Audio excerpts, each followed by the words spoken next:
Okay, we are live.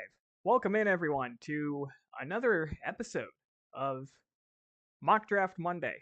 I'm not sure if I'll do this every Monday, but I did enjoy doing my first ever mock draft on my channel last week. In the meantime, give me another 15 seconds or so to finish setting up my stream.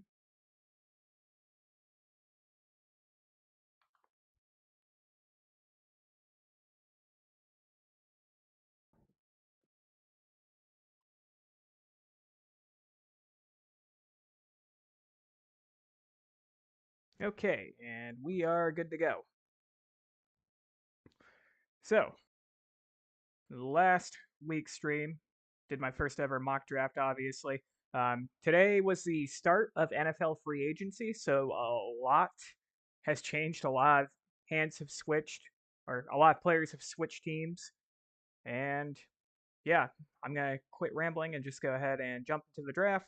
We're, of course, only doing the first round, and we will go ahead and start. Now, there's going to be a lot of changes to this draft, but to start off, it's going to look eerily similar to our first draft. And we start off with the Tennessee Titans drafting number one overall, of course. I said last week, and I said I was pretty passionate about it. You can't talk me out of them taking Cam Ward number one overall. As I mentioned last week, the Titans aren't going to roll forward with Will Levis or Mason Rudolph as their starting QB. Sam Darnold was the quote unquote big fish in the free agent market for QBs, and he signed with the Seattle Seahawks. So, really, all that's left for QBs on the free agent market are Russell Wilson and Aaron Rodgers, who technically isn't a free agent yet, but the Jets basically said that on Wednesday he will be released. But just the same, I could see a team taking a waiver on Rodgers or Russell Wilson if they were, quote unquote, a QB away from competing, just like how the Jets were supposed to be. But the Titans aren't that. They own the number one overall pick for a reason, right? They went 3-14 last year. Take the QB, build around him. Anyways, at number two overall. So if you were to ask me earlier in the week, I would have taken Abdul Carter here if I were the Browns, and that's still a possibility, I guess. But earlier in the week, they restructured Deshaun Watson's contract, which basically all that amounts to is the cap hits change from year to year. They're a little different. The dead money also changes from year to year. And the Browns also added a void year to Watson's contract, which basically means they're going to eat dead money no matter what once he becomes a free agent. That to me kind of screamed that the Browns were going to double, triple, or quadruple down on Deshaun Watson being their QB of the future. And I, of course, also thought it was all but inevitable that they were going to trade away Myles Garrett to a contender. But instead, Myles Garrett agreed to a contract extension paying him $40 million a year. That makes him the highest paid player in NFL history that's a non quarterback. But with that said, I'm going to have the Browns take Shedeur Sanders once again. Rumor is they're still in on a QB. They did trade for Kenny Pickett today, but I don't think the Browns are going to roll forward with Kenny Pickett as their starter. So they take Shedeur Sanders. Shedeur Sanders has become one of those players where I don't know if you guys have ran into this scenario, but you ever look at a player who gets a bunch of hype and say, this guy's kind of overrated. But then everyone starts jumping on that train to the point where they're kind of underrated. That's Shedeur Sanders for me. Last year he got all the hype as the top QB prospect for this year's draft, and obviously, I think Cam Ward is far and away the number one QB in this draft. Shedeur Sanders is honestly probably closer to being the third best QB in this draft than he is the first best QB in this draft, but overall, he's still QB2. And yeah, we saw how valuable QBs are in last year's draft. 6 went in the top 12. I think teams are starting to wake up and realize that, hey, you got to take quarterbacks early. Anyways, at number three overall, we got the New York Giants. They need a quarterback as well, but there's no one really worth taking in the first round. I have a feeling the Giants are going to land either Russell Wilson or Aaron Rodgers. But in this case, take the best player available, and to me, that's Travis Hunter. You get a guy that can play two different positions. I think I heard the Giants see him as more of a receiver than as a corner, but I don't know. The common consensus, which I think I agree with, is that he profiles as potentially an elite corner year one, but likely a number two, number three receiver, and he'll be in there on like certain packages, 15, 20 snaps a game, but the Giants see him as more of a receiver. I mean, that's a nice duo for whoever they bring in at QB, be it Russell Wilson, Aaron Rodgers, maybe even like a Jameis Winston. He can throw to Travis Hunter and Malik Neighbors. That's pretty good. Number 4 overall, New England Patriots, my favorite team. Now, the Patriots have made a number of free agent signings. They went out and got Milton Williams. They signed, I'm trying a blank. They signed Carlton Davis, former Bucks and Lions corner. They also went out and signed Harold Landry, former Titans pass rusher. He was cut earlier in the week. Now, Abdul Carter is the best player left on the board, but I think in the draft, a lot of people will either try to get too cute or they'll just say, oh, well, take the best player available, or no, you should draft based on need. And I think overall it's about what moves the needle the most for your franchise.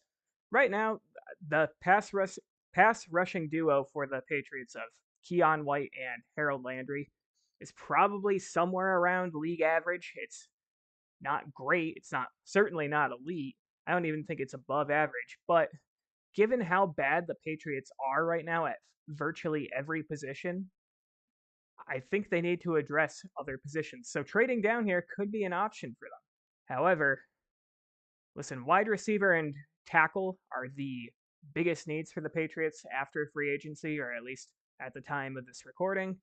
And if you were to trade down, I mean, you could trade down and get some value, but my concern would be that Teteroa and McMillan would be taken by either the Jaguars or the Jets, maybe even the Panthers. So, with that said, I am going to have the Patriots take Teteroa and McMillan. I know that might be a little controversial, but I think Teteroa and McMillan moves the needle more for the Patriots than Abdul Carter would, as great as Abdul Carter is. Hey, what's up, man? Thanks for joining in. Jets are coming up in a few picks. So the Carolina Panthers are now, or Carolina Panthers, I just gave it away. The Jacksonville Jaguars are now on the clock. Yeah, I'm doing a trade here. I think they're not listed as one of the options, but I'm still manually selecting them. I am going to have the Carolina Panthers trade up from pick number 8. I did this in my last mock draft too, and I didn't get any comments on my mock draft, but I've seen people post mocks with trades and have people say, "Oh, well, what are the specifics of the trade?" So, to give the specifics of the trade, I used what's it called? That QB cheat sheet, the value cheat sheet that I believe Jimmy Johnson made back in the 90s. So, I have the Panthers trading their number 8 overall pick, their third round pick, which I believe is 74, and then I believe it was pick 110. And that's roughly equal to pick number 5 according to Jimmy Johnson's trade chart. We'll go ahead and force this trade, and we will go ahead and draft a player. Now, the reason why I'm having the Panthers trade up is because the Jaguars, for as great as Abdul Carter is, again, they already have Josh Hines-Allen and Trayvon Walker. So, there's a possibility that if they take Abdul Carter, he's the third best edge on the team. For as great as Abdul Carter is, the Panthers desperately need defensive help. They also need receiver help, but there's not really a receiver worth taking. So we are going to take Abdul Carter, number 5 overall. So, number 6 now. We got the Las Vegas Raiders, who, of course, traded for Geno Smith earlier in the week. So that's their QB, at least for this year. Probably not their QB of the future. And again, there's probably not a QB worth taking right here. I had them taking Ashton Jeanty in my last draft, and they're going to take Ashton Jeanty again. Look, maybe there's a chance that Geno Smith ends up gaining some of that magic that he had, not this past year, but in 2023. And, he has an offense with Ashton Jeanty, Brock Bowers, Jakobi Meyers. But the flip side of that coin is if you move on from Geno Smith after this year and go and get a young quarterback, or, go and draft a quarterback in the first round, they'll be walking into a pretty damn good situation with Ashton Jeanty, Brock Bowers, Jakobi Meyers, and a pretty good offensive line, too. Number 7 overall, the New York Jets. In the last stream, I had them take Will Johnson, but ultimately, I think Mason Graham's the best player available here, so they're going to take Mason Graham. Last time I had the Jaguars taking Mason Graham, and that would make a very scary pass rush with him, Josh Hines Allen, and Trayvon Walker. And with the Jets, they could still take Will Johnson, but there are some injury concerns there.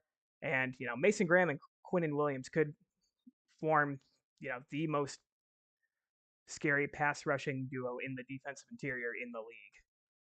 But now at number 8 overall, the Jaguars, I'm going to have them take what I think would be the best player available, and that's going to be Will Johnson. Give them some corner help.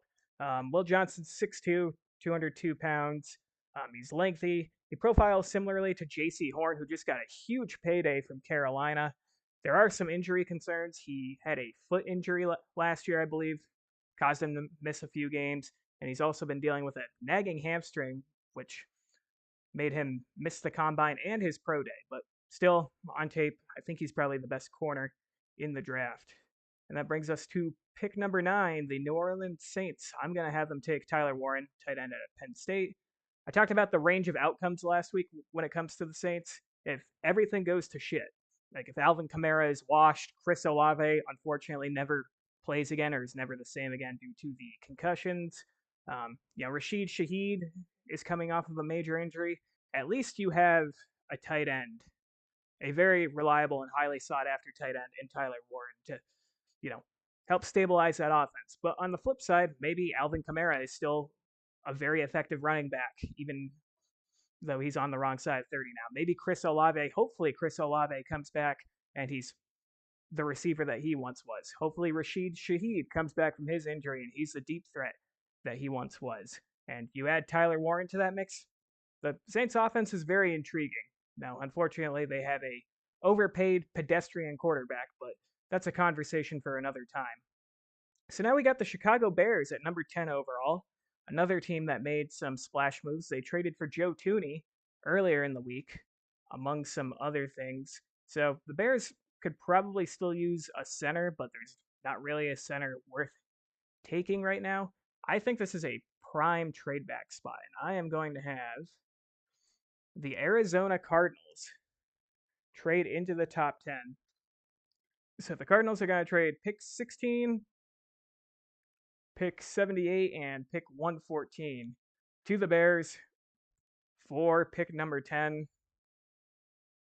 And there we go. The Arizona Cardinals move into the top 10. They're going to take Will Campbell, tackle out of LSU. I had the Bears taking Will Campbell last time, thinking that maybe they could bump him to guard or they would bump one of their tackles to guard. But I think after acquiring Joe Thuney, they're more than content with trading back and getting a haul of picks in this scenario.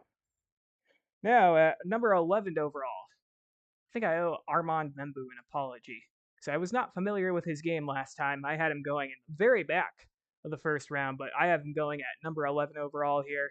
Armand Membou played exclusively right tackle in college. I think that's a need for the 49ers at this point.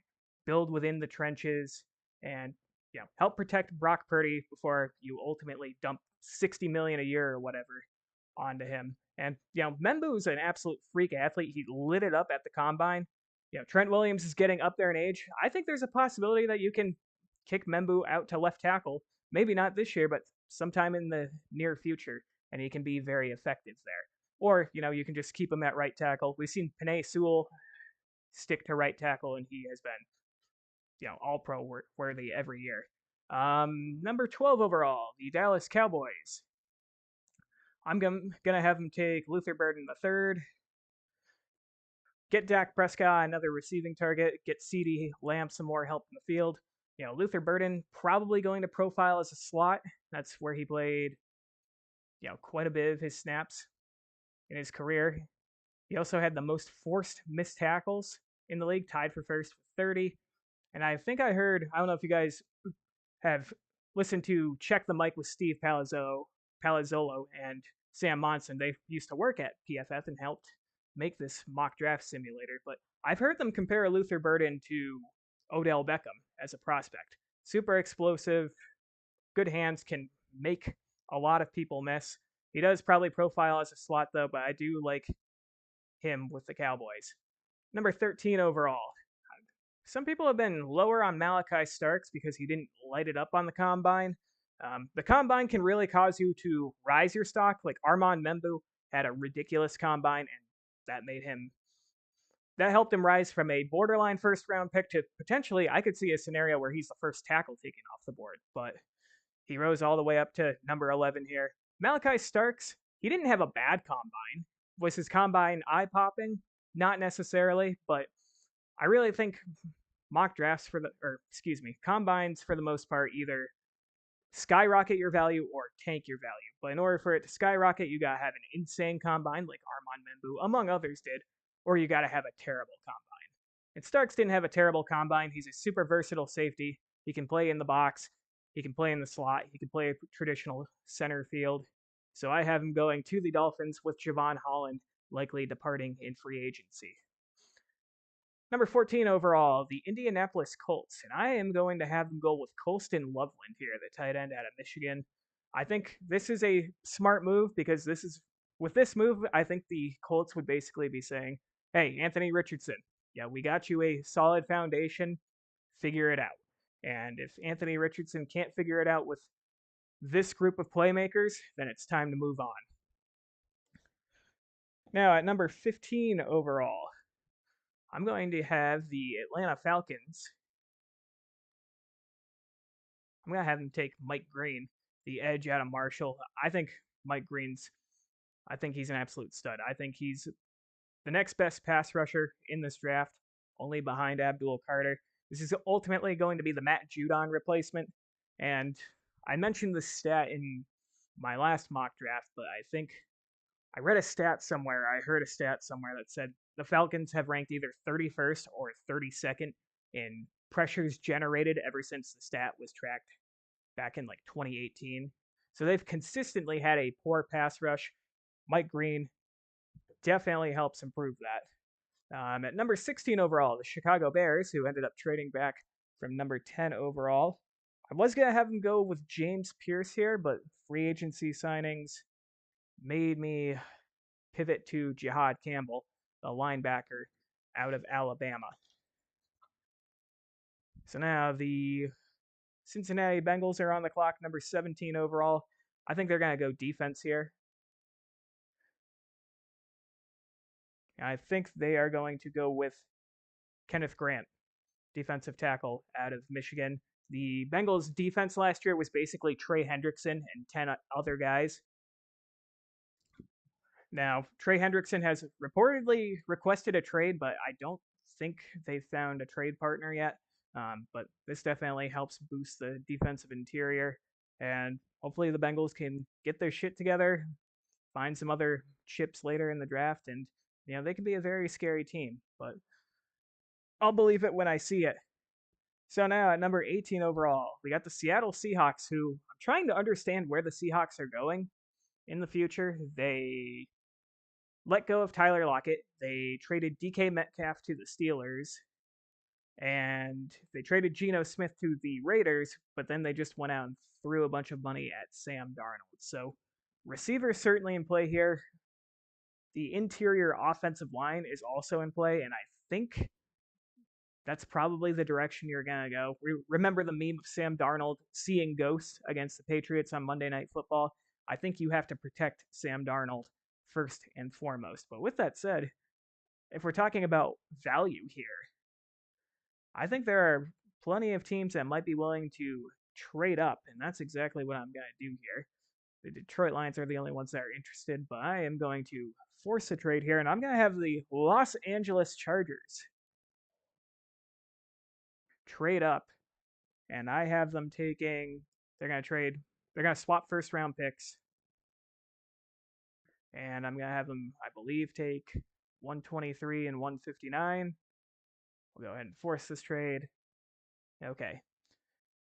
Now, the Los Angeles Chargers, they desperately need receiver help. I believe Josh Palmer also left. I believe he signed with the Buffalo Bills. But I am going to have the Chargers have them take Emeka Egbuka, the wide receiver out of Ohio State, get Justin Herbert another target to throw to. I feel like the combination of Emeka Egbuka and Lad McConkey will be dangerous for the Chargers offense. I thought about going with Matthew Golden here. He did run a 4.29 40 at the combine. And again, Steve Palazzolo and Sam Monson, who host the Check the Mic podcast, they mentioned something, and when I was doing some tape review, I kind of agree with it. Yes, he ran a 4.29 at the combine, but his speed doesn't scream. It doesn't scream 4.29 on tape. But certainly having Matthew Golden with Justin Herbert, he is a burner, even if the tape doesn't show that he runs 4.29. Having that deep threat to go with Justin Herbert's cannon for an arm would definitely be intriguing, but I think Egbuka is ultimately the safer and probably the better choice here. So at number 19 overall, I am going to have the Tampa Bay Bucks take James Pierce, the edge out of Tennessee. At number 20 overall, I'm going to have the Denver Broncos take Matthew Golden, the wide receiver out of Texas. Bo Nix has a pretty good arm too.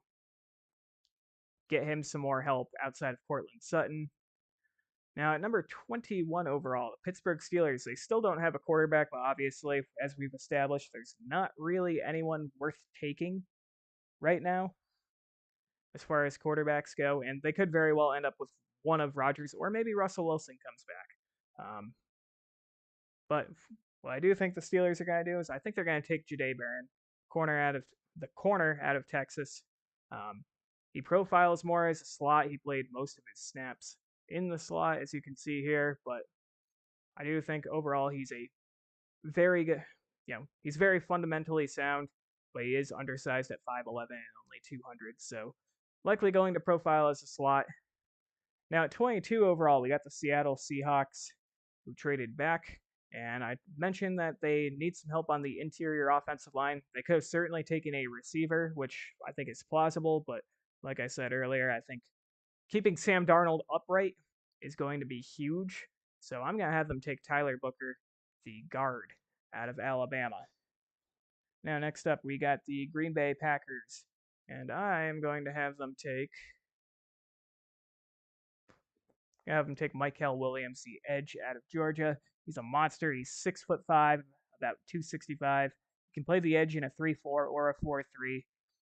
Good combination of pass rush moves, and he's also very good against the run. So now we got the Minnesota Vikings, and I think they are going to take Gray Zabel, the quote-unquote tackle of North Dakota State. He may very well profile as a guard in the NFL. I mean, he does have pretty good size at 6'6", 305. He is a little light for a tackle, but he is 6'6".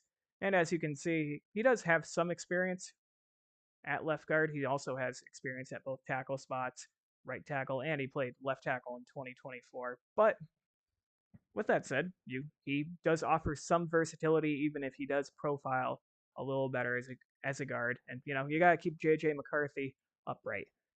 Now, at number 25 overall, we got the Houston Texans, who ended up sending Laramie Tunsil to the Commanders. That was probably the biggest trade of the day, without a doubt, which is it's a bit of a head-scratching move, because the Texans, they already desperately needed interior offensive line help. Kenyon Green has been a draft bust. He was their first-round pick, I believe, was it 2022 or 2023? It was one of those years. They released Shaq Mason, their starting right guard, and now they traded Laramie Tunsil. So really, you have holes at probably 4 out of your 5 starting offensive line positions, and you have a young quarterback in C.J. Stroud who regressed last year, and I think a lot of it was because of the interior pressure. But now you're getting rid of his blindside tackle. Don't know what the Texans are doing, but based off what they have done, I think going Josh Simmons is probably the best bet here. Best tackle remaining on the board. Probably going to be their starting left tackle. but he did also play right tackle back in 2022. So now we are at number 26 overall. We got the LA Rams here, and I think they are going to go with Jalen Walker, the linebacker out of Georgia. Jalen Walker's actually kind of shot up a lot of boards. I remember he was, I think he was in the 40s or maybe even the 50s on this PFF rank for the mock draft, but he shot up a lot of boards. He seems to be highly respected in the locker room. A lot of fans are very high on him. Number 27 overall, got the Baltimore Ravens. There's a multitude of edge rushers that could be taken here, but I am going to have them take Shemar Stewart, one of the edges out of Texas A&M. He is a freak of nature, and I think the Ravens are more likely to take a freak of nature. He's 6'6", 290 pounds. This is according to PFF. I believe he came in a little smaller than that at the combine, but PFF gets their height and weight measurements from the school's official page. So you know how schools do that. It's nothing new for teams to make players appear bigger, taller than they really are. But Shemar Stewart, there are some concerns with his finishing ability. According to PFF, he had 2 sacks every year, 2022 to 2024.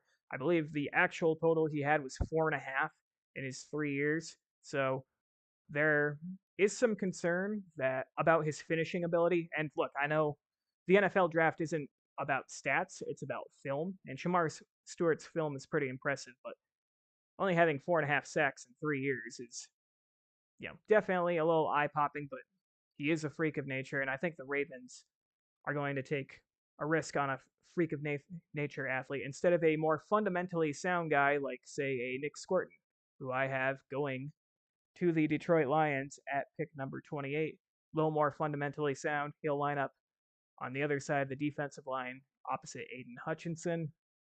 Number 29 overall, we got the Washington Commanders. They are in a very good spot right here. They just got their blindside tackle, but you know what team really needs a blindside tackle? That's the Kansas City Chiefs, and they are going to swap first round picks, and I'm going to have them throw in their 4th round pick, which I believe is this pick, and we will force this trade, and away we go. And Kelvin Banks has fallen down the board, and I'm going to have him go to the Kansas City Chiefs.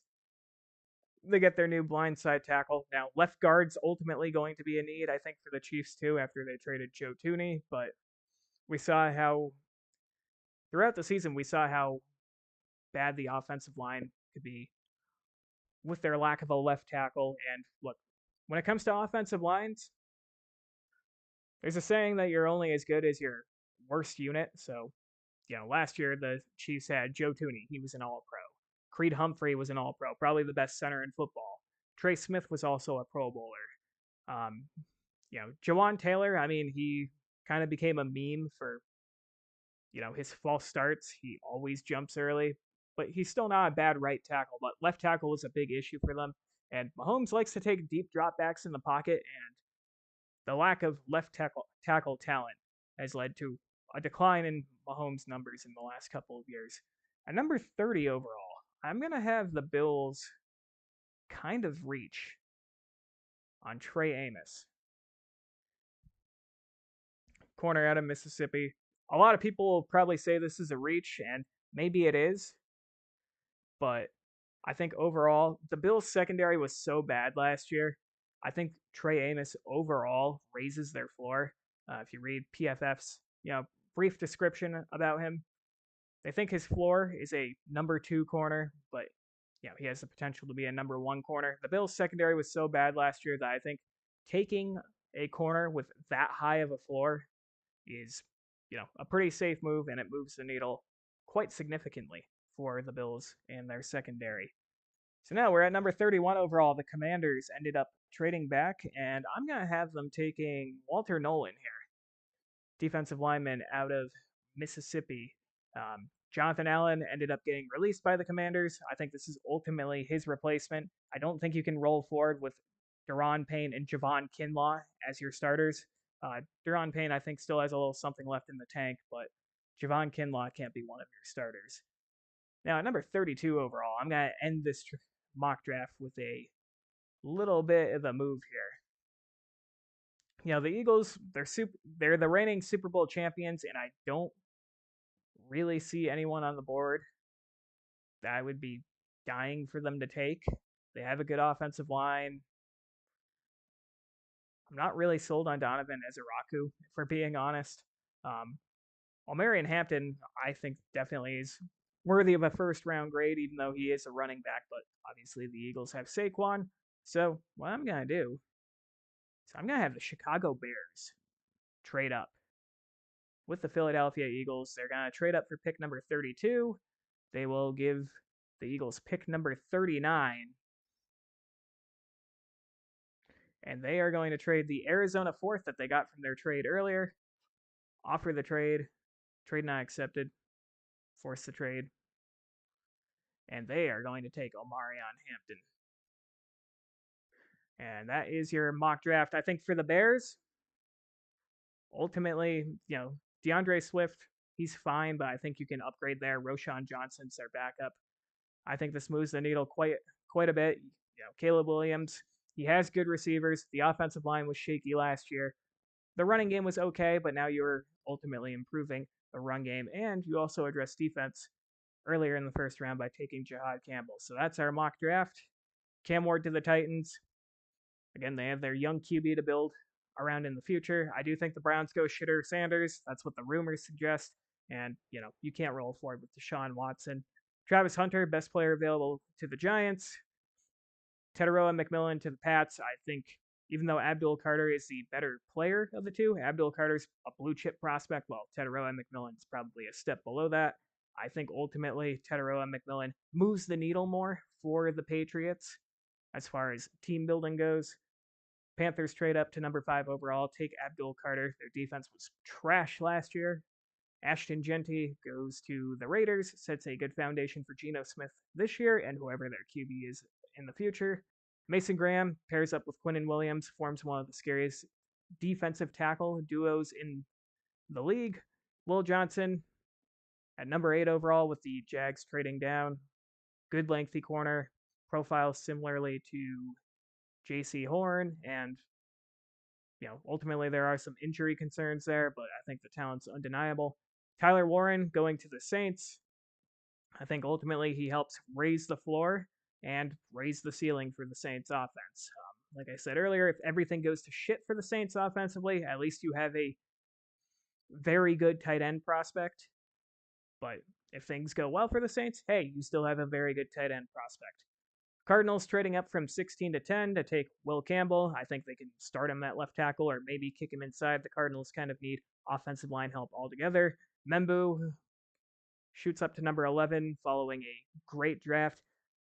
Probably the Niners' right tackle, at least for the short term. He could even be their right tackle rather, for the long term.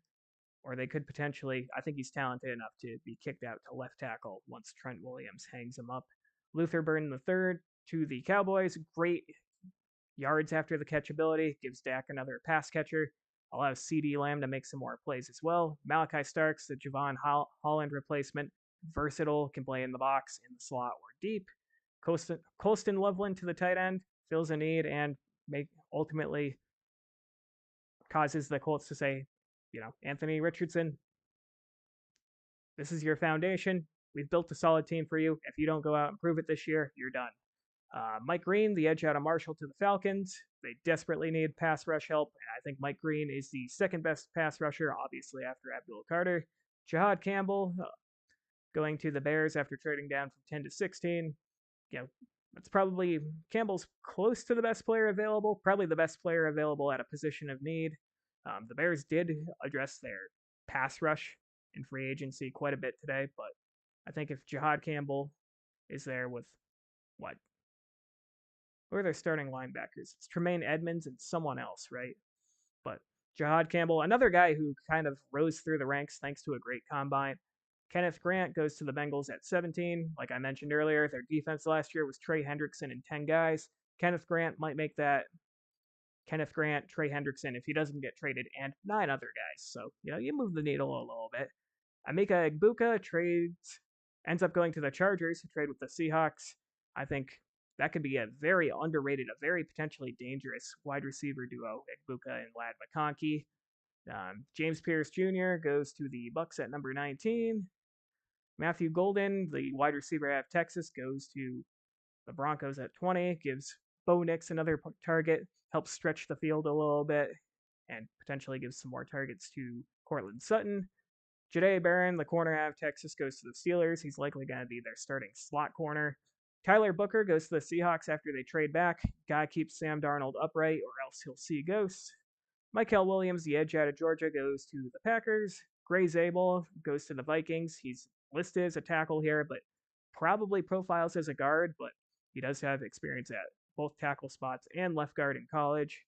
Josh Simmons goes to the Texans at 25. He's going to be the Laramie Tunsil replacement, and they'll try to make sure CJ Stroud doesn't get shit wrecked.